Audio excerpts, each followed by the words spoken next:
With that, I will call to order this meeting of the Somerset Berkeley Regional School Committee at 6:06 p.m. due notice having been posted. Pursuant to the open meeting law, any person may make an audio or video recording of this public meeting or may transmit the meeting through any medium. Attendees are therefore advised that such recordings or transmissions may be made, whether perceived or unperceived by those present, and are deemed acknowledged and permissible. This evening we have a member participating remotely, and so we will do all votes by roll call.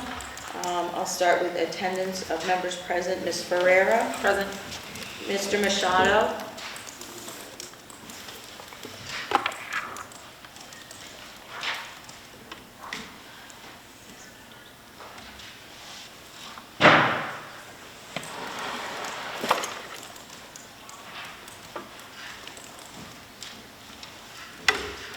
We can circle back.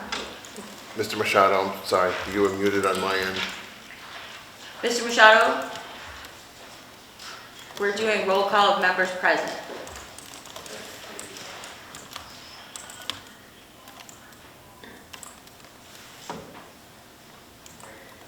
Can you hear us, Victor?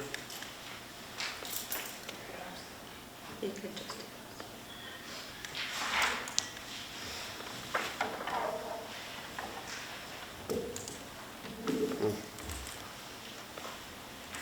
Can we put Mr. Machado on speakerphone?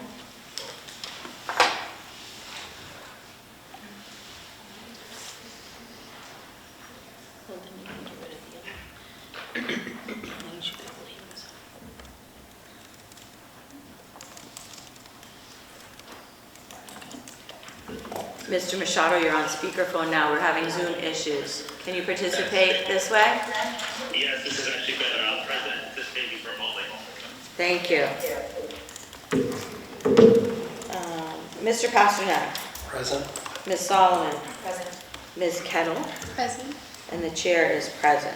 Also with us this evening are Superintendent of Schools, Mr. Jeffrey Schoonover, our Chief Financial Officer, Ms. Raquel Pellerin, our Director of Curriculum, Ms. Elizabeth Haskell, our Director of Special Education, Ms. Megan Ashton, our Recording Secretary, Ms. Robin Vaccaro, and also our Principal, Dr. Susan Brownsburg. At this time, if you're able, could you please rise and join us in the pledge?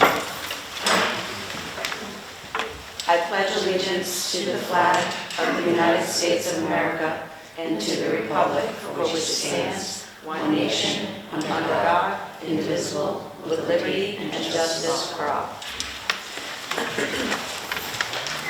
Thank you, everyone. Please note that the next regularly scheduled meeting of this committee will be held on Tuesday, March 25th at 6 p.m. here in the Somerset Berkeley Regional High School Library. The first item on the agenda for this evening is the public hearing for the 2025-2026 budget. At this time, I will open the public hearing. I'm not going to bang the gavel. Just open it. And I would turn the presentation at this time over to Ms. Pellerin and Mr. Schoonover to walk us through the proposed budget for 25-26. Okay, good evening. Thank you.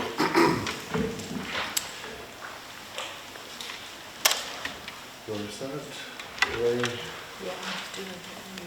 Yeah. All right, so starting with exactly what should be the focus of our presentations and discussions regarding budgets, our students. As we go through this, every decision we make always has our students in the discussion and at the certainly the priority of everything that we're doing. So to go through the process and what we'll be discussing tonight, we'll start out with our overview of our school and district goals. We'll step through the budgeting process, what's been taking place the last several months. Ms. Pellerin will guide us through the governor's aid proposal, and I'll share just some enrollment numbers. We'll look at some of the major increases and decreases that are affecting this budget, or really the increases and then the offsets to decrease some of those. We'll look at some of our funds and then end up as we typically do with the town assessments. So starting out with our school and district goals, what you see on the left is really the school improvement plan for Somerset Berkeley. Areas that the school is focusing on include writing across the curriculum, improving post-secondary planning for all students, and then modifying the district curriculum accommodation plan and our student success team structure to ensure that all students are receiving their academic and social emotional needs. The main district goals, delivering and engaging in relevant learning experiences for all students, creating a culture of belonging, and similar to number 3 for the school, ensuring that we are addressing students' academic and SEL needs. Third is maintaining our school facilities, and then really the fourth thing that's here is the Student Opportunity Act.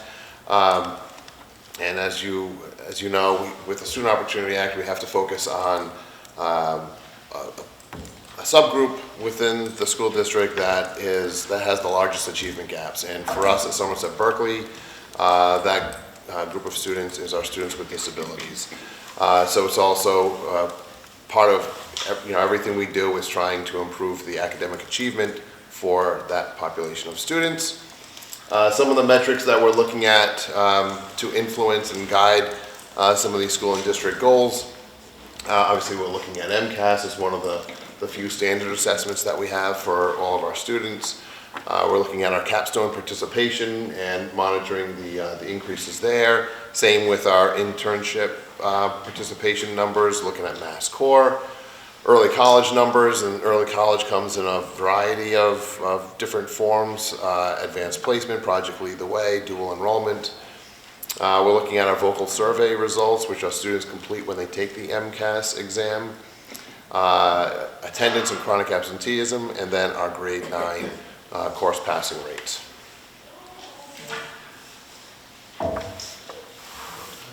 Sure. So just to recap of our budgeting process, we started off with meeting with central administration and school administration. We had tried to align our expenditures to the school improvement plan. We had individual meetings with our content coordinators and multiple school administration. We've met several times with our budget subcommittee. Thank you for that. We reviewed the anticipated revenue that supports the budget. We analyzed our proposed expenditures.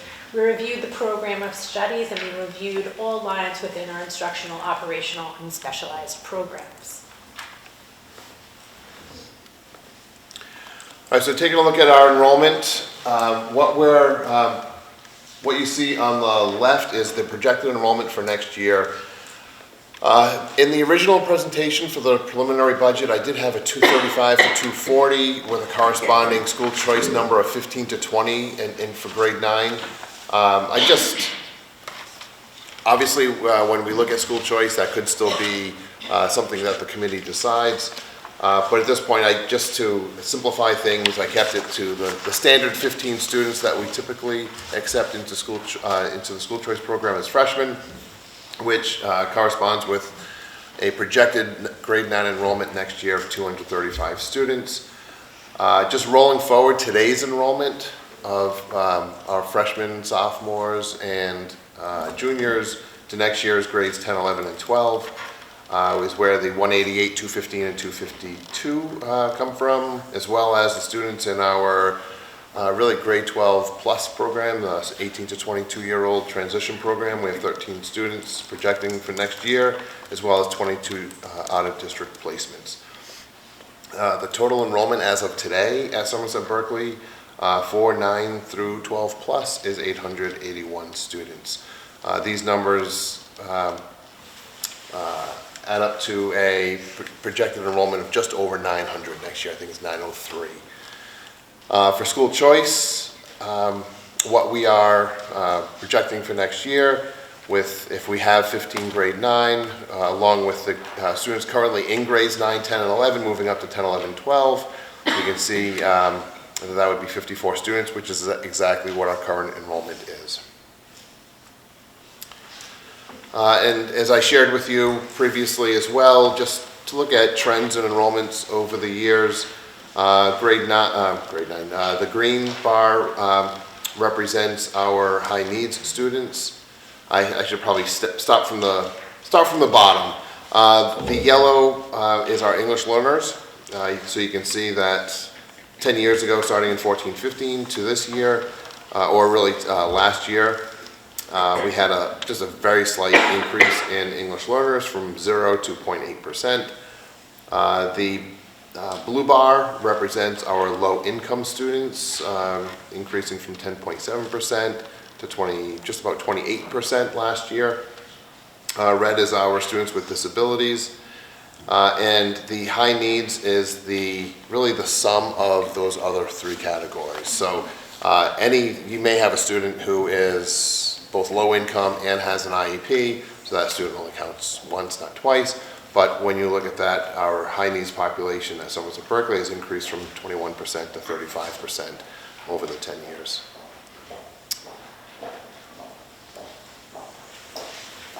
So in the state of Massachusetts, school districts adopt annually a budget which is just the general operational fund.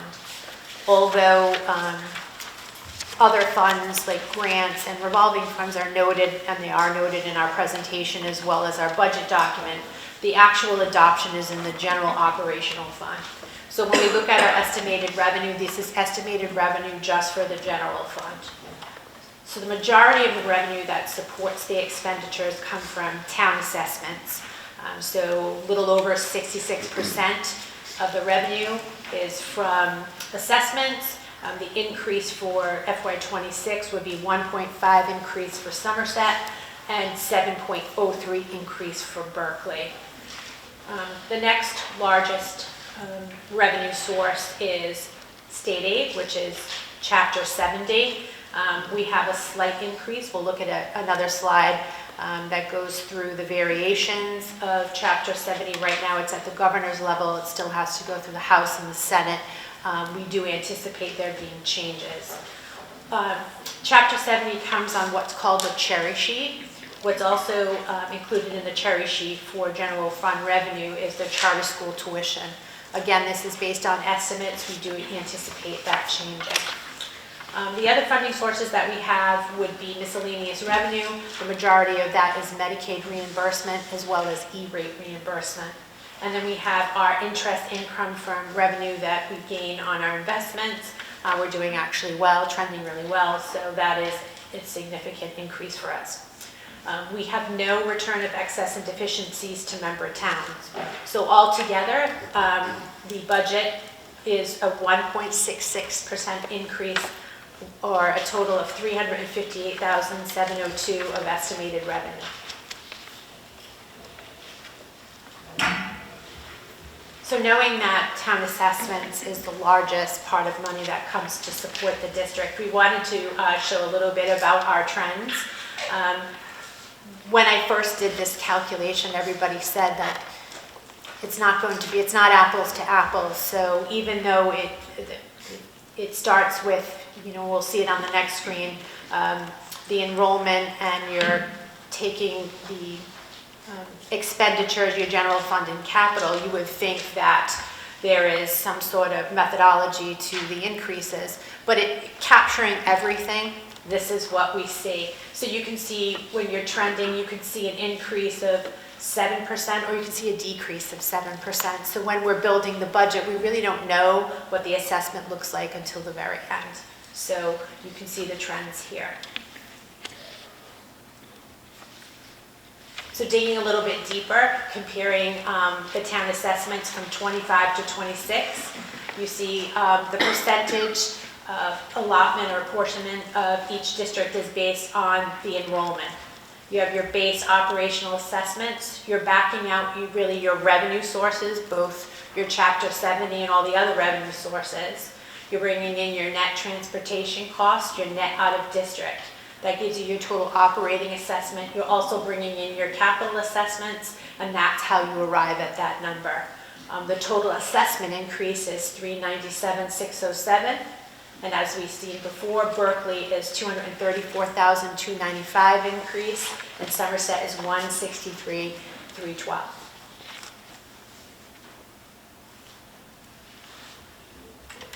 Now a little bit more about the second source. So we briefly touched on the cherry sheet that's provided in the governor's budget. There are two sources of revenue on here that are not part of the general fund, and that is regional school transportation and school choice. And why they're not part of the general fund is because they're considered revolving funds. So the other revenue that goes into the general fund is based on a fiscal year, which is July to June. The regional school transportation and school choice, you have the ability to spend it in that fiscal year or the following fiscal year. For that reason, they're kept track in what's called an alternate or a revolving fund, but they do support the expenditures, general fund expenditures.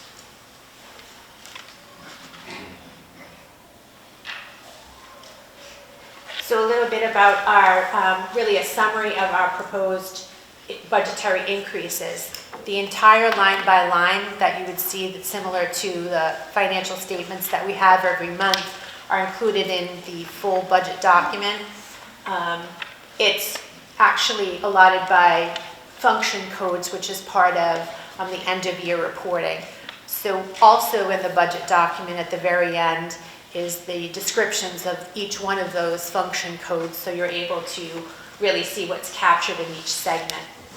We're just going to give you a high level of the major increases. We are a service organization, we are a school district, so the majority of our budget is our employee compensation, and ultimately the largest part of our increases are contractual increases. Along with that, we have increases in retirement and our payroll taxes to go along with those increases. Right now, we're projecting a 16% increase in employee benefits. That is a concern for us. We're hoping to have those numbers soon, and we'll let you up to date on that. And of course, our increase in substitute cost. The next biggest bucket of increases would be our contractual services. That would be our transportation, contractual services within facilities and maintenance, and our software and technology, both, administrative and technology software. Another biggest driver for the increases is our out-of-district costs for special education and specialized programming, and also school choice and charter school, which you can see on the cherry sheet is also going up. And I would just add, 1 month ago, our proposed budget was around 1.2%, until we learned of the significant increases in healthcare. While we have a 16% increase budgeted in this, we have been told that the current rates, if no changes were made at all to the health plan, would be in excess of 30%. So the 16% is based on expected changes that the town will end up making to the health plan to bring down that increase in those costs. So what did we do to offset these expenditures? To balance the budget, it's really only two ways. You're either going to increase revenue or decrease expenses. So we started first looking at our special revenue funds, so all the funds outside of general fund, and really seeing how we could maximize these funds so that we could ease the increases within the general fund. It is slightly difficult because a lot of our grants are restricted in nature, but we did consult with Department of Elementary and Secondary Education to really see what we could do, and we were able to make some reductions there by utilizing these additional funds for our expenses. We also looked at every line item in our instructional supplies, materials, and equipment. We made reductions there. There were some requests for furniture and other supports that we just could not honor with the budget. But we also looked at prioritizing our rotation and replacement plans. We were able to make reductions there.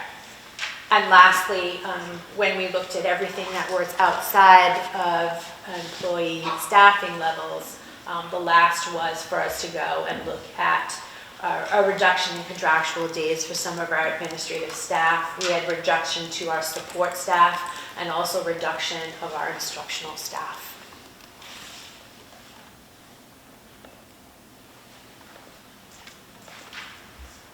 So this is a snapshot of the other funds that support general operations of the school, but are not within the general operational fund. So you have your entitlement grants, which means you should be getting them every single year. Our concern is we're okay for 26. What does it look like moving forward? So we'll keep an eye on that. So IDA falls under the umbrella of special education. Our title grants fall under the umbrella of ESSA, not to be confused with ESSER. ESSER is it is the Every Student Succeeds Act. We have our state reimbursement funds. The two funds that you saw on the cherry sheet were regional transportation and school choice. We also have another state reimbursement fund, circuit breaker, that supports its reimbursement for high-cost special education, and it supports our high-need student cost. We also have our local revolving funds. We have the use of school property. We have technology, performing arts, and athletics. So really those are self-supporting, self-sustaining funds. And over the years, the funds have decreased and stabilized. So you don't see much of an increase in these except for athletics. But there were reductions on fees, which really helps for parental pay. So what do these restricted funds support? Our entitlement grants support our instructional staff and professional development. IDAB supports special education, out of district and extended school year. State reimbursement grants, our circuit breaker also supports out of district tuition cost. Regional transportation is for our transportation.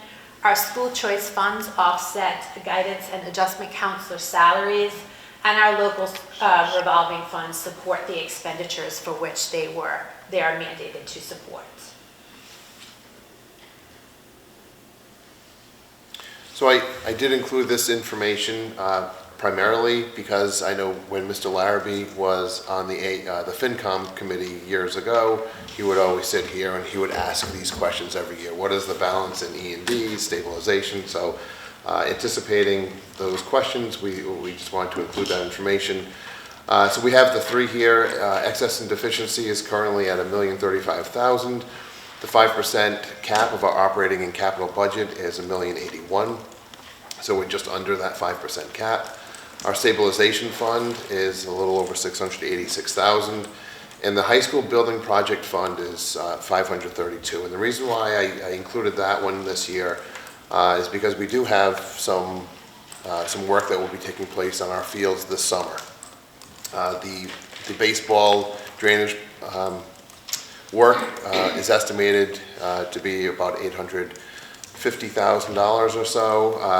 The $532,000 will be entirely used to fund part of that, and then the extra $300,000 will come from one of these other two, stabilization or E&D. Then we will also have the turf field replacement. We don't yet have a price for that, but an estimate that we received several months ago was in the ballpark of $700,000, perhaps less than that. So what we will see a year from now is the high school building project fund no longer here, and then that $1.7 million between the other two would be down to, let's just say, around $700,000.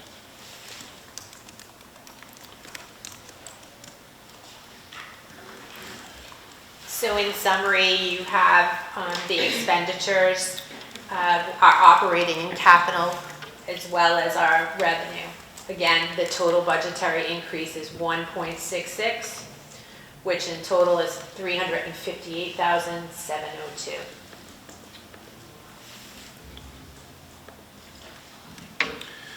So we want to just also focus on some of the highlights in not just this year, but over the past few years. We have our civics showcase, which continues to expand, and our students are demonstrating all of the great things that they are learning and applying in their civics classes. Project Lead the Way, our biomedical pathway through Project Lead the Way, continues to increase. We now have, I think it's about 125 or so students participating in that program. Our advanced placement numbers continue to increase between students taking exams, between courses taken, and while maintaining a high level of achievement. We have our young internship program, but that one is growing each year. Our capstone numbers are continuing to increase. We've done a really focused job on building programs, special education programs in-house, which allows us to educate some students with more significant needs here rather than sending them to out-of-district placements. And we have about 88% of our students continuing their education in two-year colleges, four-year colleges, or trade schools. And just as we started, ending with our students, including in the bottom left corner, the celebration that happened last night. This was on the Boston Herald this morning with Max lifting Colton and celebrating their come from behind win last night. So congratulations to that team while I have the opportunity to say so. And that concludes this presentation. Thank you, Ms. Keller, and thank you, Mr. Schoonover. So at this time for the public hearing, our process is to answer questions, take public input. So we can start, first of all, does the committee have any questions here? Okay. So if folks would like to come on up, and I just ask that you just state your name and your affiliation, and then either make your statements, ask questions, or any combination thereof.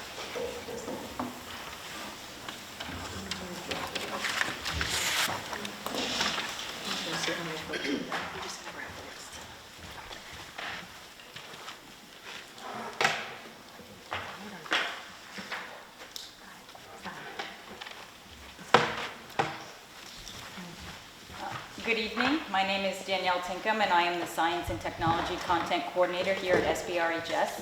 I am here to ask you to seriously reconsider the cutting of the math and science positions because it is not what is best for students. Numbers-wise, it was stated that we could afford to lose the position. However, this would require putting sections at or close to capacity. Large class sections adversely affect student learning by hindering the development of relationships and teachers being unable to provide students with all the supports they need to be successful. In science classes, it also becomes a safety concern during labs.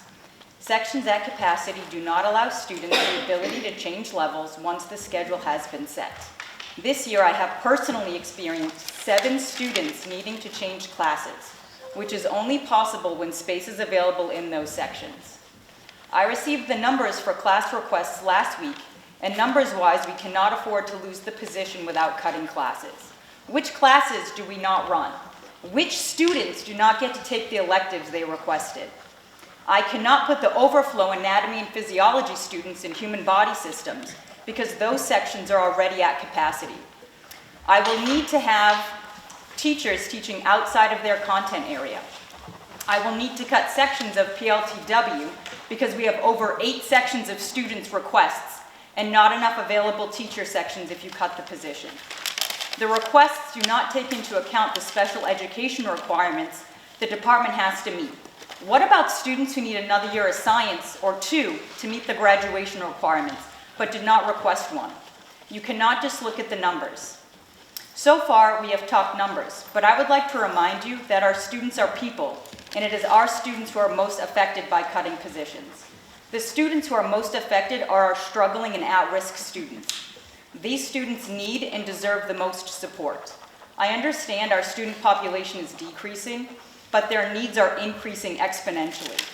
I regularly give up a prep to sit with students during their instructional strategies to provide them support because they are struggling now.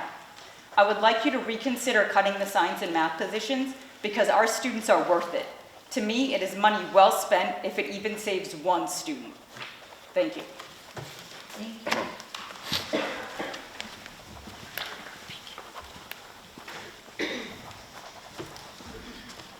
Christine Soares, chemistry teacher here at Somerset. I also live in town. So these budget decreases and affect my taxes as well. I would like to echo what Danielle Tinkham stated, that the reduction in a science and a math teacher is severely going to impact our students. I have the data from my own class experience to show that the smaller class size that I have this year versus in years past have helped with students being able to attain a much better understanding of my coursework, but it also allows me to forge those relationships with students that y'all say you want us to have. I'm concerned about, additionally, the cutting of our hallway monitors, primarily because we have students in this building that do not feel safe going to the bathroom, for instance. When you cut those support staff, you're cutting the security of our students. Additionally, I do have a couple of other questions.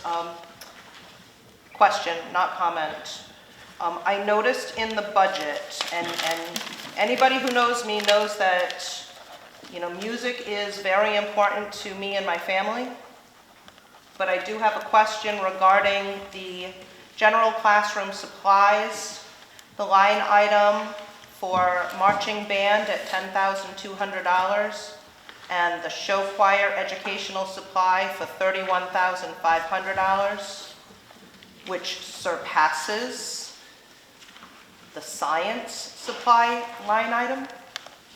I'd like to know what those expenses are for, and if any of those expenses or how much of those expenses are being offset by the user fees.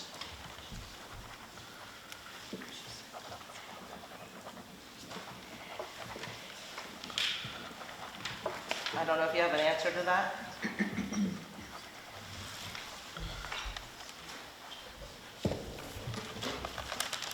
So the user fees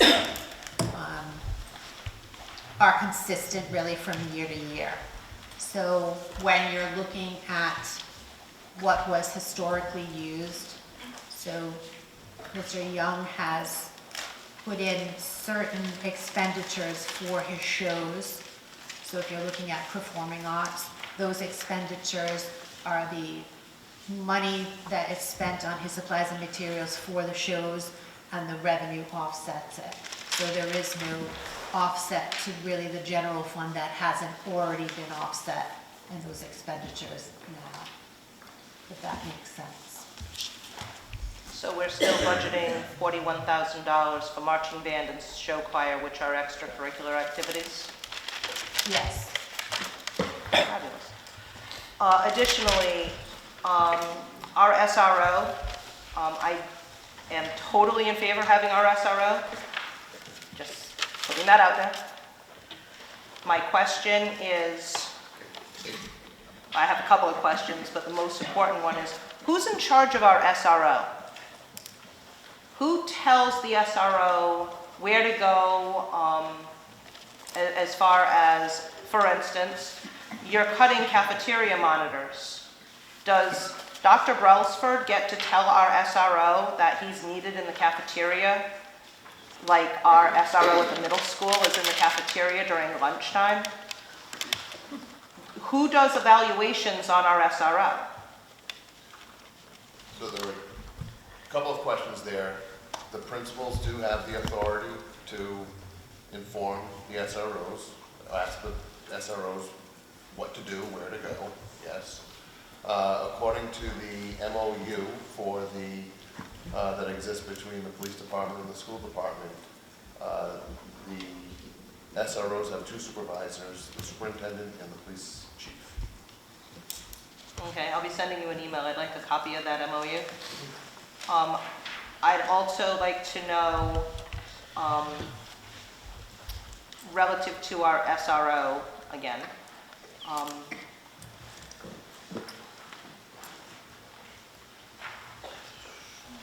just lost that, sorry. I understand that our SRO is currently in our budget, that is he an employee of the Somerset School Department since we pay his salary?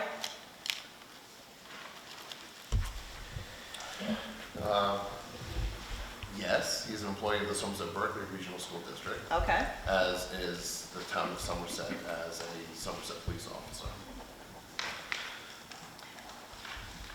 we pay his salary. We pay his salary. Therefore, he should be, if he's in our budget, he should be considered an employee of Somerset Berkeley Regional High School. If he is an employee of the Somerset Police Department, then the salary should be at the police department, and he should be assigned to Somerset Berkeley Regional High School, in my opinion. But if he is an employee of Somerset Berkeley Regional High School, then why is our SRO not in this building every single day, and why is he doing training during the school day at the police department? Where does he work? We pay his salary. I can say, in my experience with other districts as well, that there's some variations in MOUs, but it is fairly standard that an SRO is of course an employee of the police department. They answer to the chief. There's often a sort of a dotted line also to either the principal or the superintendent. That's fairly standard.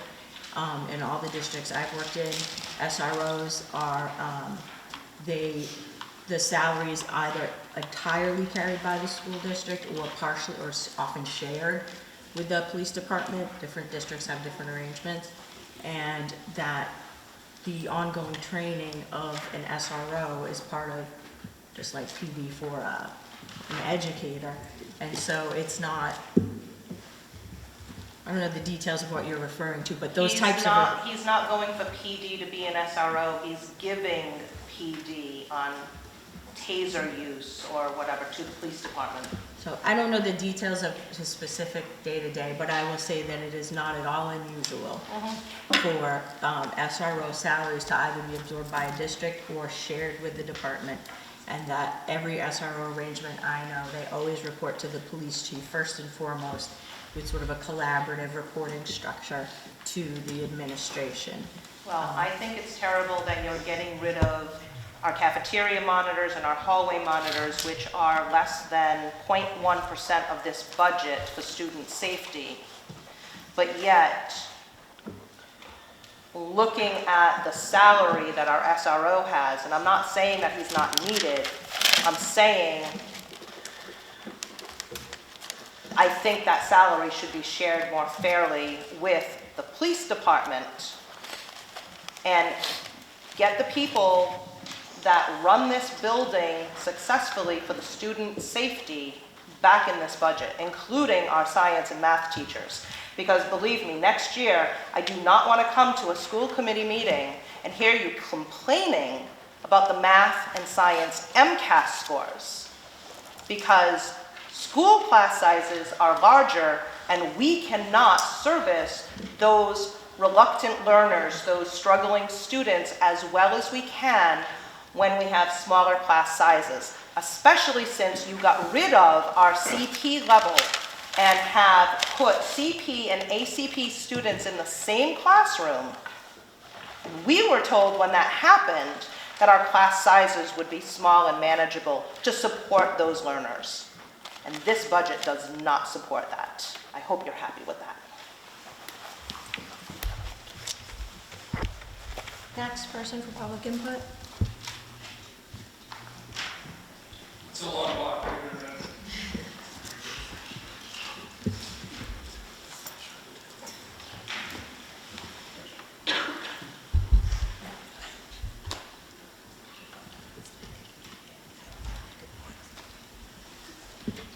Who does at Berkeley take the long way around? Yeah, I just want to cut through all the people. Have you ever known me not to take the long way around? Good evening, everybody. So for starters, I have to say that I'm having some serious deja vu. Vantage point's a little different, but still a lot of deja vu. One really quick observational question. I noticed on page 20 that the variance in budget year over year is $358,702. And if we look at page 21, which is the breakdown of the assessments, the assessment change adds up to, there's a $9,918 variance between what the assessments add up to and what the budget says. So I don't know if there's been some sort of minor add back into the budget, or if there's just some sort of, sometimes there's butterflies in the equation. So I don't know if that's an easy one, but might have just found you $9,918. It's not going to save a hallway monitor, but you know, I don't know with what we pay them. might help a little bit. A couple things. First thing, as I was going through, great job. I know how hard this job is. I know that you guys look forward to this like a funeral, so I always did anyway. So I appreciate everything that you guys did to put this together. I know there's a lot of really super fun meetings that went on for hours and hours and hours, and a lot of very difficult decisions. So I thank you guys for doing the job. I know how hard it is. I noticed that our enrollment year over year is down 6.17%. Is that an anomaly or a trend? Mr. Spooner, did you want to address the enrollment trend? The enrollments in both school districts are decreasing. Okay. And in fact, I don't want to get too deep in this, but I have spoken with Superintendent Ryan. She's recently shared some information with me on the current K through 8 enrollment in Berkeley. I want to look at that also with the Somerset K through 8, just to project, knowing the number of students who normally go to Bristol Plymouth, Bristol Aggie, and Diamond, because we saw how, and I know you've done this analysis, a 1% swing in enrollment means an awful lot to the town's assessments. Yep. And when we look at the history of the assessment team, we see these flip-flops almost every other year. And that's strictly due, or almost entirely due to those enrollment shifts. So that is something that we really want to look at. I really want to look at, because I don't know with both districts having decreasing enrollments. I will say my concern is that Somerset's enrollment might be dropping faster than Berkeley's. Well, that's at least a concern, maybe not a guess. Yep. And if that's the case, how is that going to affect these assessments 3 years, 5 years, 10 years from now? So I do want to, I'm very anxious to do that work, but to answer your question, it is definitely a trend. Okay. Yes. Is the increase in cost per student of 9.9% for the citizens of Somerset and 9.6% for the good folks of Berkeley, is that also a trend, or is that an anomaly? Because what we're seeing is a decrease in students, which you just confirmed, and I've spoken to Superintendent Ryan, so I sort of knew what was going on our side of the river, that there's a general decrease in the student enrollment, but that's a pretty significant increase in cost per student year over year. So do we continue to see that as a trend? Because as you're probably aware, there's challenges in Berkeley, especially this year, Last year, there was some reasonably significant cuts to our K-8 school district, and they're staring down a very similar situation this year. So there is some concern, especially when we see, sort of this disparity. So I just was looking for some guidance and some thoughts on what we can expect in the years to come. The override, which we all fought so very hard for, doesn't last forever, and this year's increase does put some strain on it. With that said, I think it's very important to note that the override only has lasted as long as it has because of the hard work of the folks that have sat at that table and trying to keep the budget in line for a very long period of time. They've exceeded all expectations, and therefore the override is going into its 7th year when we projected it would last 6. And it still has, it still has some meat on the bones. It's got a ways to go yet. So kudos to them. It's just this year is an unusual increase in the face of what we're experiencing on the K-8 side. So just looking for some thoughts. I don't have an answer for you for that, but I will look into it and Ooh, sneak. I will let you know. Okay. And I think that's pretty much it. Thanks. Thank you, Mr. Larrabee.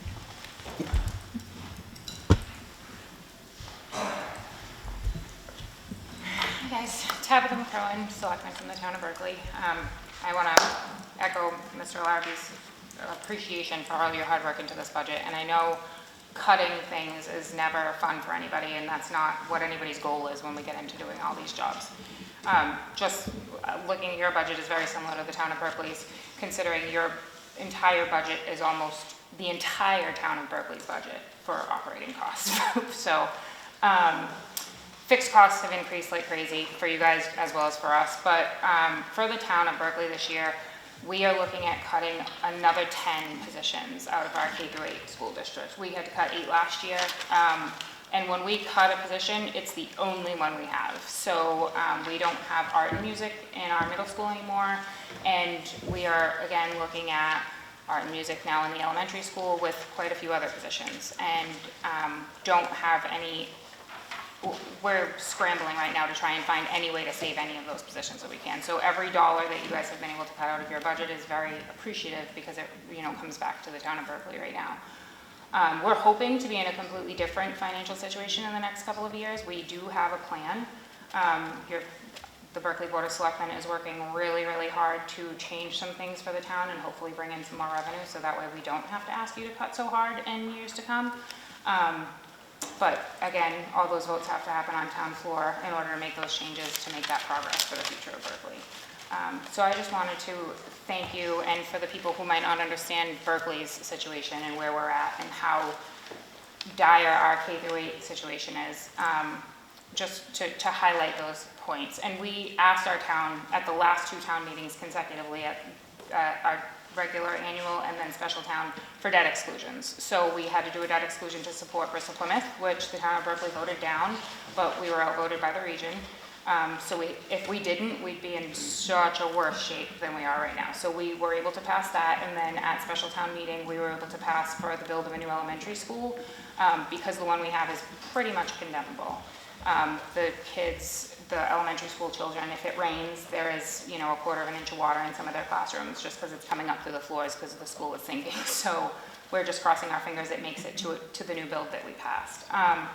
And so we are looking at more asks from our town in the upcoming couple of elections and town meeting cycles that we're about to have. But just bearing with us this year and making the cuts that you guys have has made a big difference for us, and the least that we can give in this direction, we can at least try and save a little bit for our K-8 right now that's really struggling. So thank you for all your hard work. Thank you.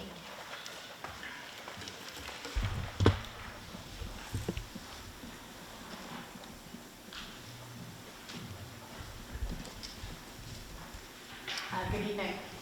My name is Melissa Ryan. I'm the superintendent for Berkeley Public Schools. I recognize the awkwardness of me standing here in front of you tonight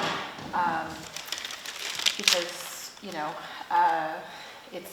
it's not my school committee. It's Superintendent Schoonover's. So I want to recognize what a ridiculous world we live in in which school districts are having meetings like this to figure out how to get every last dollar.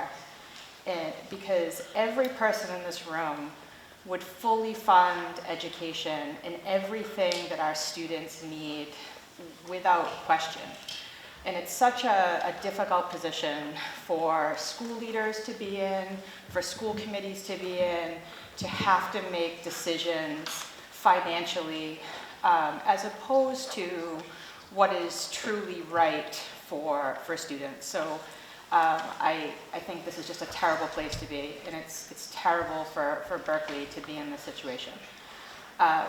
What I did say to Mr. Larrabee when I walked in was, Somerset Berkeley Regional High School is not the reason for Berkeley's problems. The town of Berkeley has some figuring to do, and they are working on a really excellent plan to move forward in a way that we're not going to be in this position for future years. The problem with the K-8 district is that there are so many factors that influence the K-8 district that are not they're not anything that we have control over. Bristol Plymouth, Bristol Aggie, the regional school district, you know, the other departments in town, all of those things play out, and at the end of it all is what K-8 is.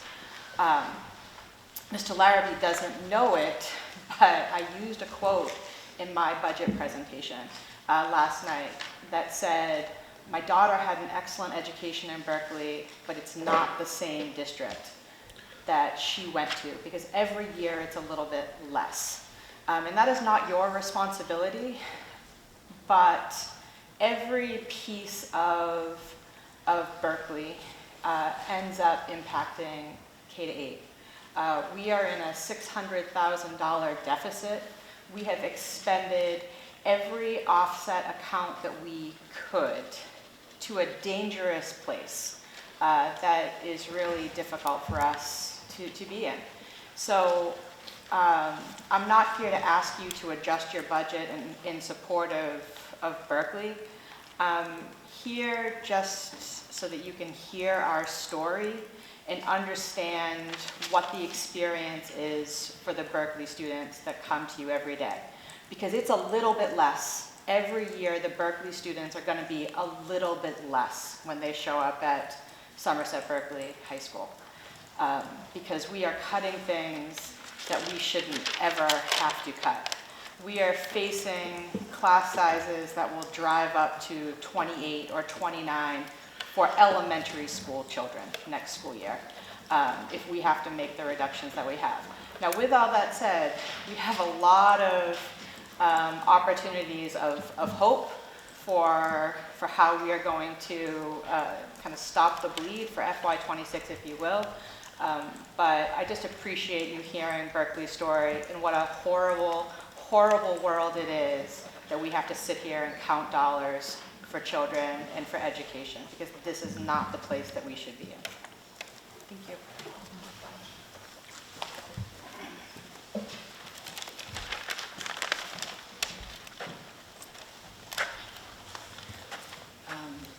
Good evening, everyone. Are you able to hear me? I'm not sure. I'm Neville Morgan-Berry, and I think this is deja vu again. Christian, George, Victor Machado, Ms. Vicario, 25 years ago, maybe one or two other people here, we're standing here and having the same conversation about money. And I've been waiting 25 years, please don't take it the wrong way, I've met some wonderful people, for this to implode. It's $11 for eggs. It's $10 for a gallon of milk. The only thing that's kind of cheap right now is gas, which is kind of ironic because we have more electric cars in the field than we've ever had before. We can't afford to maintain what we build, and we can't afford to maintain what we have right now. And I don't know the nice woman who said before, but she said it's not Somerset's responsibility. It's the United States of America's responsibility to ensure that all of us get an equal education. And I'm really sorry that your budget is imploded, but I warned about this. I know Chris Swords, did when the power went out on the last remaining power plant. I don't know how you're gonna fix this. The taxes, you're at what, $28 million for the budget, or is it 21 million? That needs to be like 36 million. Your Chromebooks are $400 a pop. To replace them and fix them is another $100. There's simply no way, unless we figure out, without yelling and screaming and harping and taking blame and throwing ourselves into the Taunton River, how we're gonna do this. But I can tell you right now, I am old and I am tired. And if you cut one more person in the English department, the science department, the hallway monitors, and I have to break up another fight, doing the holy trinity of breaking up the hair and the nails and the teeth between 4 girls that are fighting over their girlfriend, I think I'm gonna lose it. So I am politely begging, and not through taxes. I don't know if you have to triple regional A's, maybe call up Fall River, they have a $300 million new building, and ask how we're gonna do this. Because I know that we teachers that are 50 and over are top heavy in your department. It's about $160,000 with health insurance and my almost 6-figure salary. I've worked a quarter of a century for, oh no, I'm just under, I think. And I know we're top heavy. But if you cut Miss Williams in the ELL department, I'm gonna have to teach that class probably. And I can't speak 5 languages. I just can't. I could speak sarcasm and swearing, but I don't think that counts. So if you cut the hall monitors, if you cut the lunch ladies, if you decide that you don't want to put money in the gas tank of the buses, I understand. I pay taxes in 2 states and soon 1 country, and I don't want to pay taxes in that country. But at the end of the day, this nice young woman on my left is going to know she's been cheated. And I take full responsibility for that.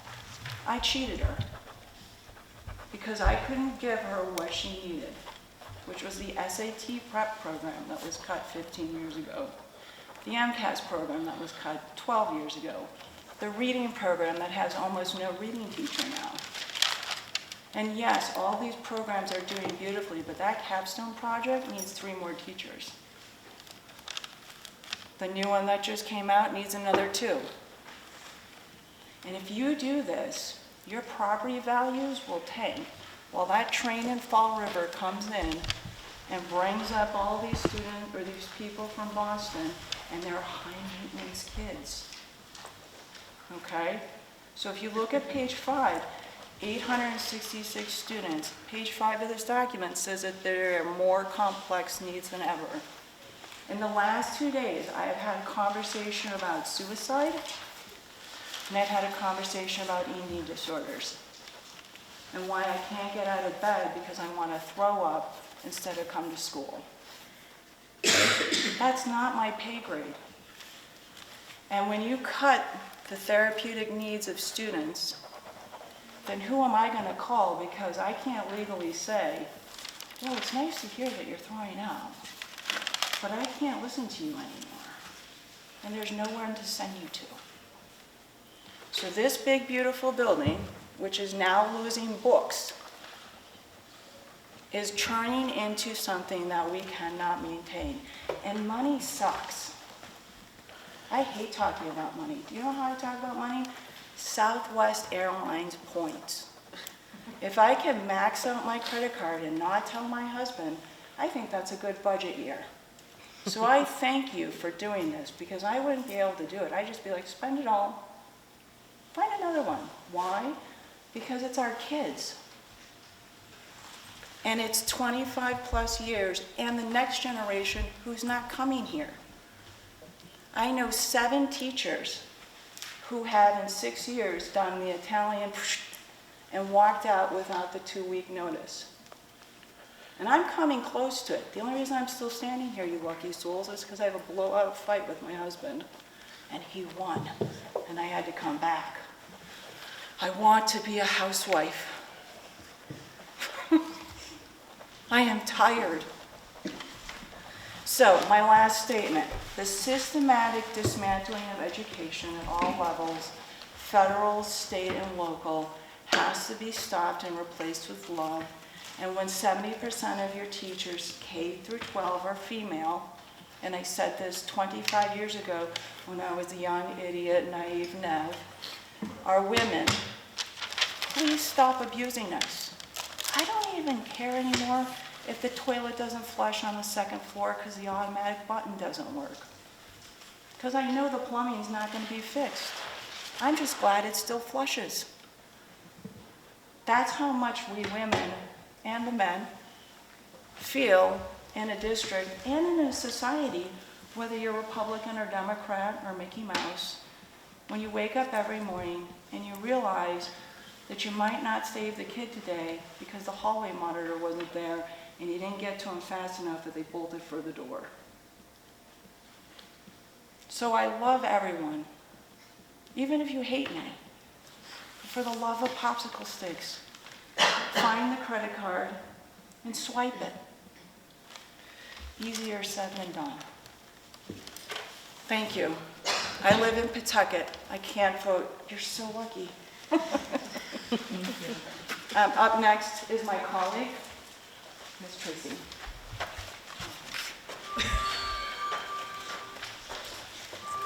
Good evening. There's one question that I would like to ask. Well, first I'll introduce myself. I'm Tracy Branco-Medeiros. I'm one of the school adjustment counselors here at the high school. And I was looking at the proposed budget expenditures, and on page 16, I have a question about the first line item under the guidance and adjustment counselors. It looks like there is, for next year, a proposal of a cut of $145,728 in the salaries of our department. The last article I read said that it was going to be a guidance counselor. I have concerns about that, but that number is confusing to me. Could you specify what that number means for our department?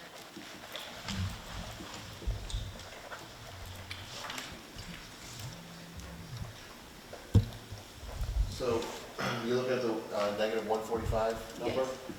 So that does include the reduction of one counselor, but then that's also the way the school choice money is applied to support the salaries of members of the counseling department. So there's a portion of that there as well. So it's the school choice revenue in addition to that. Okay, so you are proposing a reduction of one full-time counselor. Full-time guidance counselor. Okay. I'd like to express my concerns about that. I would ask you, strongly ask you to please reconsider cutting a guidance counselor because they have a caseload of students. They work directly with students, and right now the ratio of students to guidance counselors is about 225 to 1. As some of you know, MASCA and NIAS recommend that the ratio be no more than 250 to 1. If we go down to 3 guidance counselors, that puts our ratio closer to 300 to 1, which would not be in compliance with what NIAS and MASCA, Massachusetts Association of School Counselors, recommends. So I have concerns about that.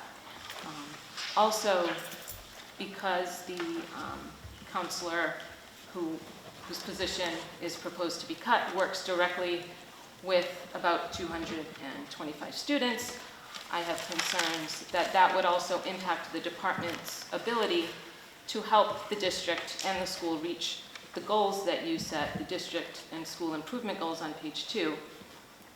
Under each category, school category, district category, and metrics, there are at least 2 things that directly relate to the guidance and the counseling department.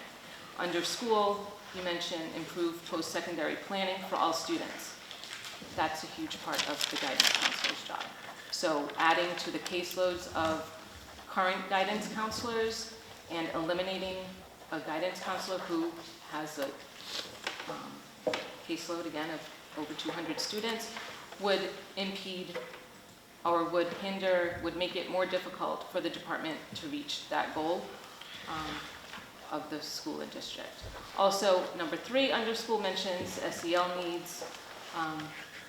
Cutting a guidance counselor is counter to that goal. Under the district goals, you've mentioned again SEL needs and safe schools. Part of safety is psychological, emotional, social safety, and we all know having more counselors leads to more psychological and social safety. Under metrics, you mention internship participation, early college numbers, attendance and chronic absenteeism, and passing rates for grade 9. These are all things, and MCAS, these are all things that a guidance counselor with a caseload of students deals with directly every day. So please reconsider cutting a guidance counselor who has a caseload, because that job is very important for our students. It directly affects students every day, and it affects the school and district goals. Thank you. Thank you. Next, the public input.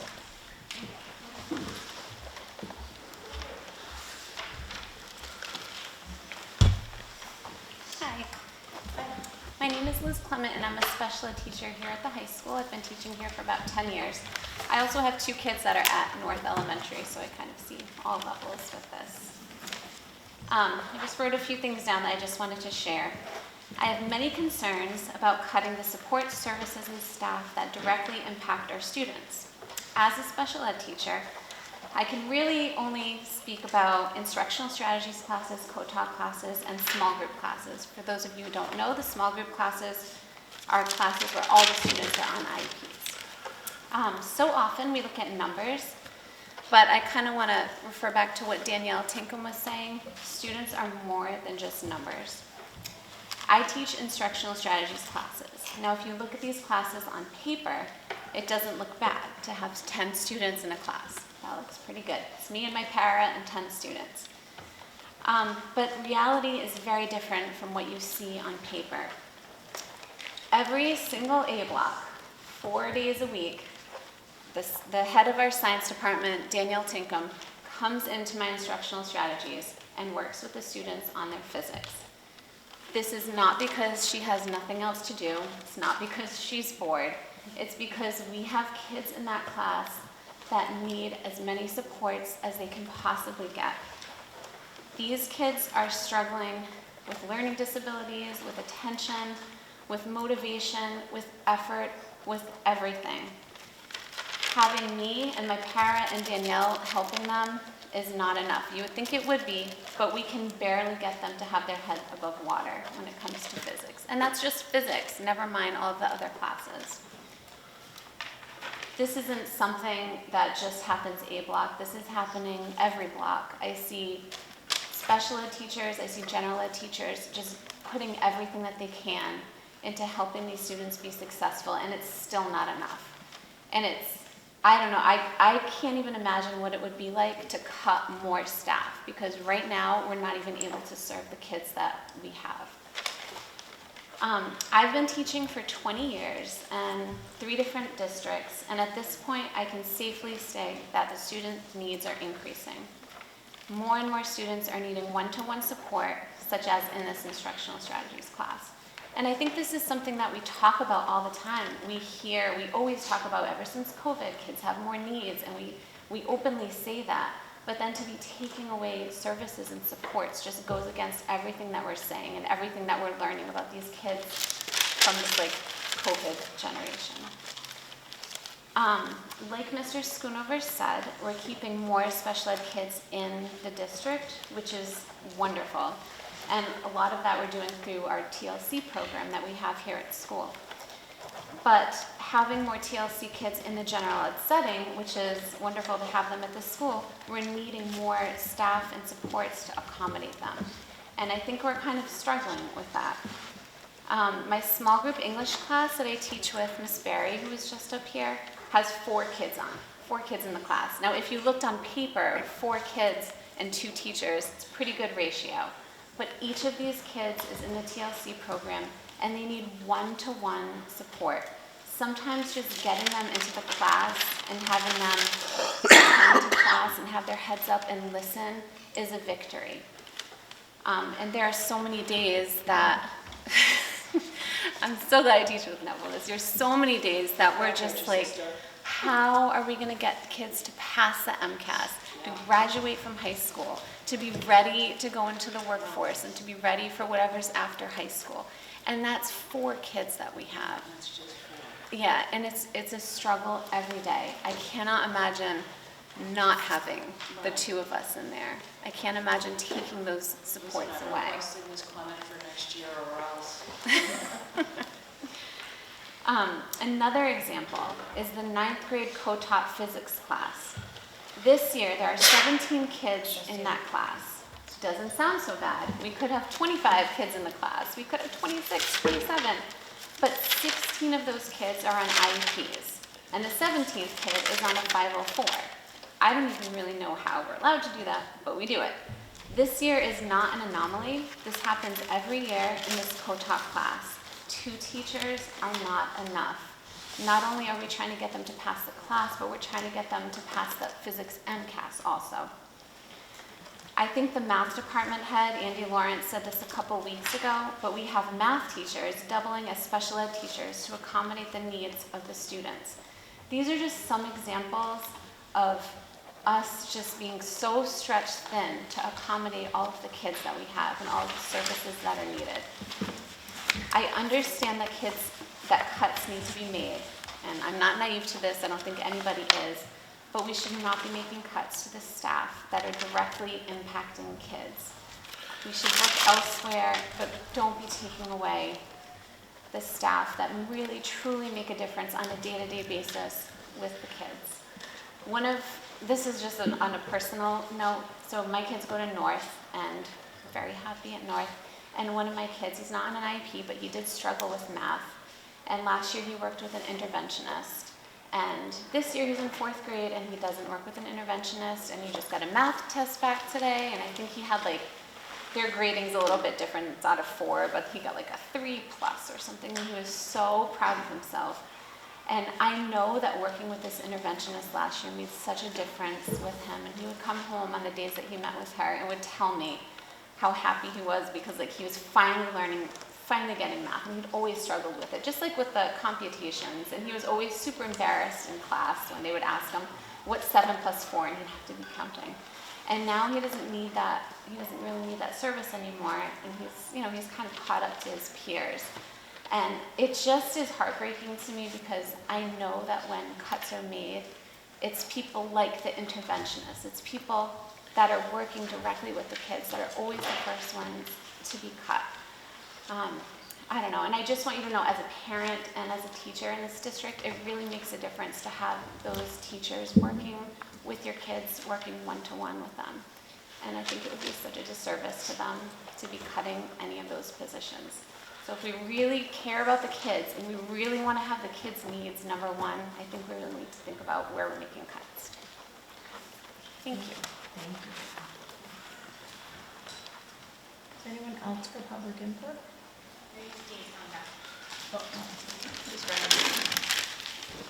Sorry. Nothing I like better than a podium. So I think it's important to note as you go through this budget, you guys made some really difficult decisions that weren't just limited to a handful of teaching positions.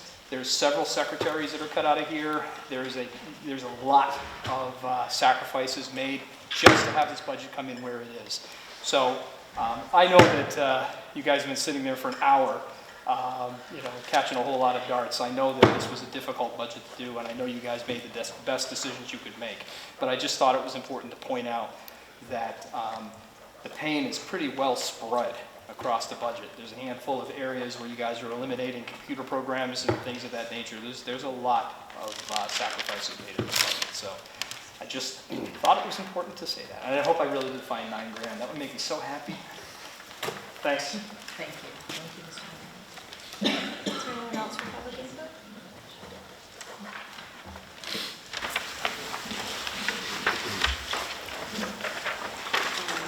Does anyone on the committee have anything? No? Okay. In that case, I can close the public hearing. I don't know if I need a motion for that. Just in case. Sure. I have a motion to close the public hearing. So moved. Okay. Oh, please, I would note for the record that Mr. Bishada was having difficulty hearing us, so he dropped off at 6:15 p.m. All right, so a motion by Ms. Ferrer and seconded by Ms. Solomon to close the public hearing. Okay.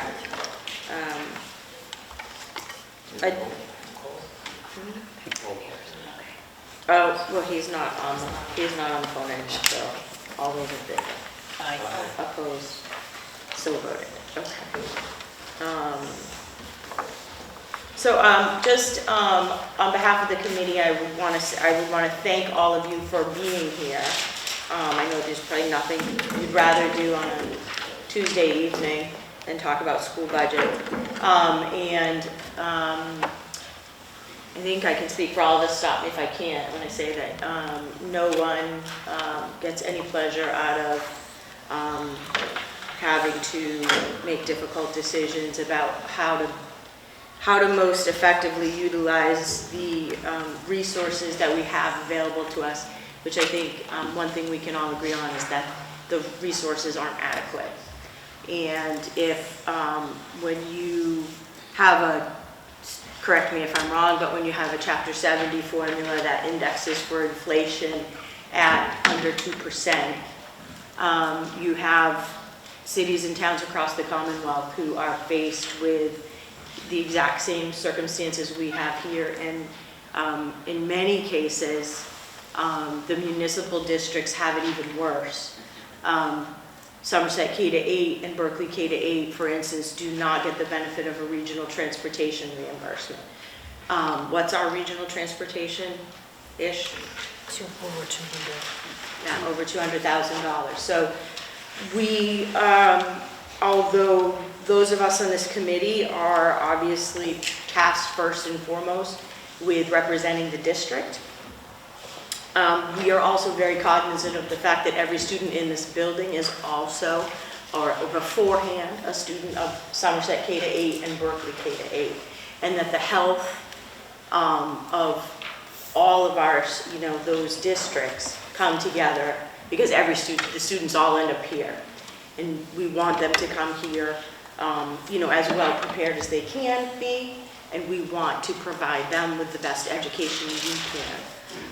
So I know everyone here cares deeply about all our kids and about education in general, and there are a lot of things to be worried about, frankly. Every day there is a new headline, and federal funding is something that we've been able to rely on, and it's questionable right now, and that is something that I think the governor addressed today.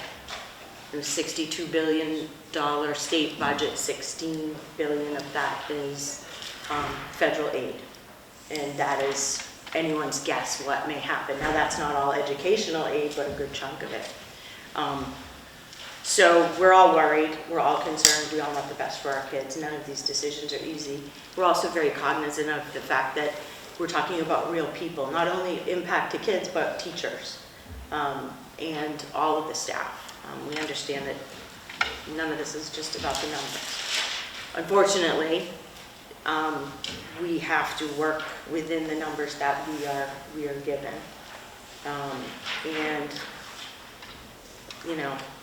Local tax revenues have to be spread across a variety of needs and interests. And education is the largest one, but it is not the only one. It's obviously our job to advocate for it. And I want to thank the members of the committee for taking that responsibility very seriously. So, you know, with that said, if you want to exercise or put some pressure on folks, I would urge you to contact the folks at the state level as they are looking at they're in the budget process, and put as much pressure as you can. I know we do, and we talk with them regularly about the budget process, about Chapter 70, about the funding formula, and about the fact that the inflation rate alone, when we are looking at increases of healthcare at 16%, which is optimistic, when we're looking at transportation increases in the double digits, there's a lot that we can't control, unfortunately. And frankly, when we talk about the price of eggs and inflation in our everyday life, we know what it feels like. School districts, energy, transportation, not to mention other contractual obligations. I think it's I don't know what the Chapter 70, 1.4, it's some gross number. It's just like not even close to what we need it to be. That's not a Somerset Berkeley problem, that's a statewide problem. So call the folks on Beacon Hill and ask them, they need to figure out, they need to have the will, because they really have the power to adjust that. That's not to say we don't have a responsibility to, but we don't control Chapter 70, and that's huge. So, but thank you to everyone for being here. And we will take all of your input into consideration. This process is such that we have, the committee voted approval of this preliminary budget. This is step 2 where we have the public hearing. We could vote on the agenda tonight to approve the budget number as presented or to amend it. I would suggest, and it's up to the pleasure of the committee, that given that we do have a quorum, but we are missing 3 members of our committee this evening, I would like to give them the opportunity to hear the public input. This is being recorded. Thank you, SATV. And I would like to table the approval of the budget. We have a budget subcommittee scheduled for next week, Tuesday. On Tuesday, I would like the budget subcommittee to convene on that date, would be my suggestion. Consider all of the public input, and if there are any updates we have from the state or whatever else we can consider, and then place the approval of the budget on the March 25th agenda. That would be my suggestion. It's the pleasure of the committee. Do I have a motion to Make that motion. to table that item? Okay. Second. I agree. I think it's only fair that the entire committee gets to hear all of the public input and we can take another look at this. I mean, I would like nothing more than to add every single thing back in, but that's not feasible, unfortunately, with the way the budget is. So, I mean, we really went line by line, cutting tech that we don't need. We really tried to cut every single thing before cutting people in positions, but be more than happy to go back, and I agree. There are 4 of us here, but I think the remainder should have the opportunity to have their say also. And 3 of us.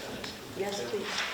Yeah, also as well, I thank the Berkeley officials for coming here tonight and letting us know some of the issues they have in their town, but I mean, we have similar issues in our town, unfortunately. I think for the last couple of years, we were kind of hoping and praying that Prismian would come in and solve a lot of our revenue problems, because we do have revenue problems here in Somerset as well. I agree with Ms. Ferrera. Yeah, we'd love to have everything back in the budget, but I don't think it's feasible right now. And I think the subcommittee did an excellent job taking some surgical cuts here in the budget. And unfortunately, I don't see the economic picture getting much better in the next couple of years in Somerset. I I say that as having been on the A&F committee here for the last 10 years. So I have a pretty good idea what's going on the town side. I'm still learning a lot with education, I'll admit that. And any of the teachers that spoke tonight, I would ask you to reach out to me and express your concerns and further details. I would love to hear from you and learn from you what's needed, but unfortunately there's going to have to be some, cuts across, in the school department and other departments within the town of Somerset. And I kind of feel it's the same way in Berkeley from what they stated tonight. And to echo Ms. Andrews' comments, it's not a Somerset Berkeley problem, even though we have our own unique individual struggles. There's a lot of, economic struggle here in Massachusetts, and there's a lot of economic uncertainty right now in the country. We hear every night on the nightly news about a tariff war, basically, and that could, cause another year of inflation like we had 2 or 3 years ago at 8 or 9%, and that can be detrimental to, all our workers' salaries, our taxpayers' salaries, and, I think we have a couple of years of difficult times ahead, and we have to be cautious now with what we spend so that we don't have to make more cuts in the next couple of years. Thank you, Mr. Pasternak. Anyone else from the committee? Okay. So we've gone ahead and on tonight's agenda under budget and financial, we've gone ahead and tabled item 2, approval of the budget. We'll convene one more subcommittee meeting and then we'll move that item to the March 25th meeting. I do think it would be fine because we actually have voted this at the last meeting, but I think we can reaffirm that. The first item on the agenda under budget and financial would be the approval of the use of the alternate assessment formula. So at this time, I would entertain a motion that the district use the alternative assessment formula as outlined in the updated regional agreement, as opposed to using the statutory formula. So moved. I have a motion by Mr. Pasternak. Do I have a second? Second by Ms. Ferrer. We'll do a roll call vote. Ms. Solomon? Aye. Mr. Pasternak? Aye. Ms. Ferrer? Aye. And the chair votes aye. The next item on the agenda, under policy updates for a first reading and a possible waiver of the second reading. In your packet, there are 5 policies. I'm going to thank the policy committee. I think this is the policy committee right here. Yes. I would like to thank the policy committee for convening and for moving these to a reading. I don't know if, does anyone, I know some of these are time sensitive. So are these all a first reading? Yes. Right. Yes. Yeah, we discussed them last week. Okay. And did anyone, you probably don't have questions since you moved them, but I don't know if Mr. Pasternak has any questions about those policies. Okay. In that case, we can take them as a slate, right? Can we take them all together? Great, let's do that. So I would entertain a motion to approve the first reading and waive a second reading of the following policies. Bullying prevention and intervention, JICFB, sorry. Admission policy for vocational technical education programs, JFAD. Acceptable use policy and internet safety policy, IJNDB. Life-threatening allergy policy, JLC-1. And administering medicines to students, JLCD. But I have a motion by Ms. Ferrer. Do I have a second?